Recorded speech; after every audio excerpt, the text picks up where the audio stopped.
Smoke and Thunder.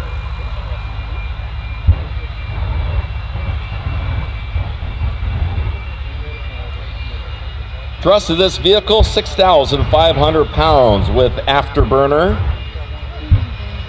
As mentioned, built with 4130 chromoly construction, 240 inches in length, that's the wheelbase. Built of aluminum and magnesium, that's the body, and it only weighs 2,300 pounds, which is amazing. It's got a 44-gallon fuel cell, burns about 35 gallons for each performance. Now this is the amazing part. It'll accelerate from 0 to 400 miles per hour in approximately 9 seconds. Ouch. Of course, when you accelerate that fast, you need to slow it down too. You'll see the two 14-foot ring slot parachutes that bring the jet car to the stop.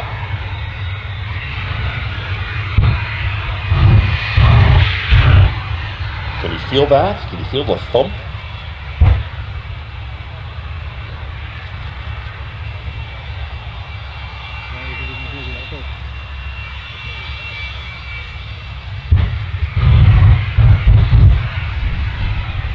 I guarantee you, Ken, you would not tailgate this vehicle.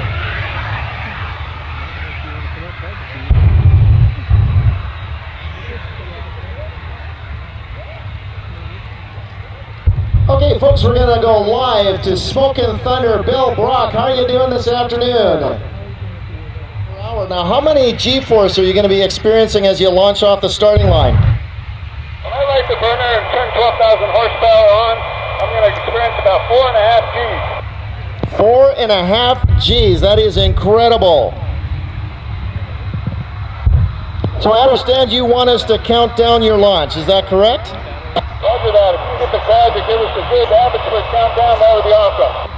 All right, you heard it straight from Bill Brock as he gets the Smoke and Thunder turned around there, belching out a little bit of more smoke. He is going to get it set up, and then he's going to let us know when he's ready for the countdown.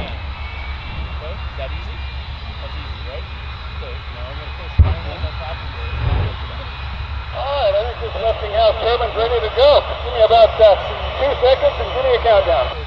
Roger that, Bill. Okay, you heard him, folks. Let's count it real loud from 5, 4, 3, 2, 1, and go!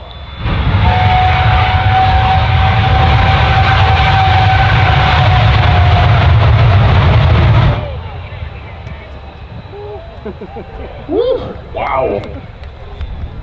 Up to 300 miles per hour at 4G, folks. Now you notice that big parachute launched out the back to slow him right down. You don't want to know how many negative G's he experienced on the slowdown? Tell me. Negative 12. Ouch. Talk about an eye-popping experience. That hurts.